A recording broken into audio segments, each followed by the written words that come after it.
Have you ever had one of those friendships that, if you're being really honest, just leaves you feeling empty?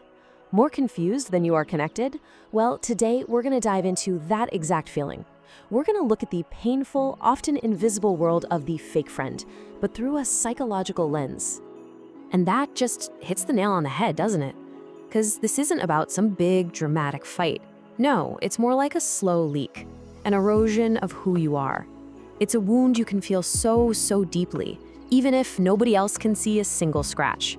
So how do you even begin to spot something that's so subtle? Well, it starts by trusting that little voice, that feeling in your gut. See, the first signs are almost never big, obvious events. They're more like these quiet internal alarms that, let's be honest, we're all pretty good at ignoring. Oh, you know exactly the ones I'm talking about. They say something that sounds like a compliment, but it just leaves you with this weird, prickly feeling. It's the classic backhanded compliment, perfectly designed to just subtly put you in your place, all while they're pretending to lift you up. This one is huge. A conversation with a real friend should fill you up, right? But with them, you walk away feeling completely drained. And that's because you're not just talking, you're subconsciously managing all of their hidden negativity, their envy, their judgment. It's this exhausting psychic work that you don't even realize you're doing until you hang up the phone and just, collapse. And maybe this is the most painful sign of all. You start to feel like you have to shrink yourself around them. You learn to dim your own light, to kind of downplay your wins, because you know deep down that your genuine happiness will trigger something cold in them. Your joy literally becomes a threat to their ego. You know, we have to call this what it actually is. This isn't a friendship. It's a parasitic dynamic. Your best resources, your light, your energy, your wins, they're being used as fuel to prop someone else up. So you have to realize, in this dynamic, you're not a friend, you're a source. So the big question is why? Why do people do this? To really get to the heart of their motivation, we can actually turn to a really powerful idea from the psychologist Carl Jung. This is where we start to see what's really going on underneath the friendly mask. So Jung talked about the shadow, and it's basically all the parts of ourselves that we just refuse to look at or admit we have. For the fake friend, their shadow is just overflowing with envy, insecurity, and even contempt. And because they absolutely cannot face those feelings in themselves, they project them outward, right onto you. You become the screen for their own inner movie. And what's so wild is this massive gap between the performance and the reality. On the surface, you see support, but what's really driving them is envy. You think you're getting admiration, but really, it's just a constant, toxic game of comparison. They create this whole illusion of closeness, but it's just a mask for a really deep-seated contempt. And this shadow self, it pops up in some very specific, very toxic ways.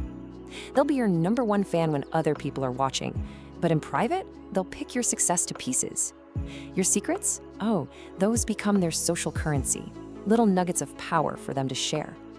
They might even start to copy you, your style, the way you talk, not because they admire you, but because they want to co-opt a piece of your identity. Okay, now we need to gently turn the mirror back on ourselves for a second. And listen, this is not about blame, not at all. This is about taking our power back by understanding why we might attract and, more importantly, put up with these kinds of relationships. This is a tough question, I know, but it is so important. Think about it. The real problem didn't start the first time they hurt you. It started the first time you felt that little sting, that sense of unease, and you told yourself, oh, I'm just being too sensitive. It began the very first time you betrayed your own gut feeling just to keep the peace. We have to get this straight. You didn't stay in this friendship because you were stupid or weak. You stayed because you are probably a deeply empathetic person who truly believed your kindness could somehow fix them. You were hopeful. You thought if you just gave a little more, loved a little harder, they would finally change. Your hope was a beautiful strength that they, unfortunately, learned how to exploit. And Jung just nails it with this quote. See, this pattern of attracting these kinds of people, it isn't your fate. It's an unconscious wound, maybe one from a long time ago that's just replaying itself over and over. You're trying to heal an old hurt by fixing a new person. But that cycle only, and I mean only, breaks when you finally see the pattern for what it is. Okay, so how do we break this cycle? This is where the real work starts. This is how we move from the pain of realizing what's happening to the incredible power of clarity. Let's walk through the exact steps to take back your energy and your sense of self. All right, step 1, confess. Not with shame, but with ownership. Just saying to yourself, I allowed this to happen, is the first step to reclaiming the power to say no more. Step 2, clarify for yourself, not for them. You have to stop trying to make them see your side. Your peace does not require their permission. Step 3, release that hope. This is a kind of grief, really. You have to mourn the friend you thought you had. And finally, step 4, remember. Remember the person you were before you started editing yourself just to make them feel comfortable. This is everything. Please hear this. Your responsibility is not to their healing journey, it's to your own. You cannot fix their shadow, but you can absolutely step back into your own light. The goal here is reclaiming yourself, not getting revenge or finding some kind of resolution with them. So, what happens when you do all this work? What does that freedom actually feel and look like? Well, it means becoming so completely, authentically yourself that you just naturally start to attract real, genuine connection. This right here, this becomes your new North Star. Healthy relationships aren't threatened when you set a boundary, they get stronger. People who genuinely, truly care for you won't be intimidated when you start to grow and succeed. They'll be front row cheering you on. And this chart just lays it all out, doesn't it? Fake friendship is a constant, exhausting performance. You're always auditioning for the part. But real friendship? That's about presence. It's about being truly seen, not just watched.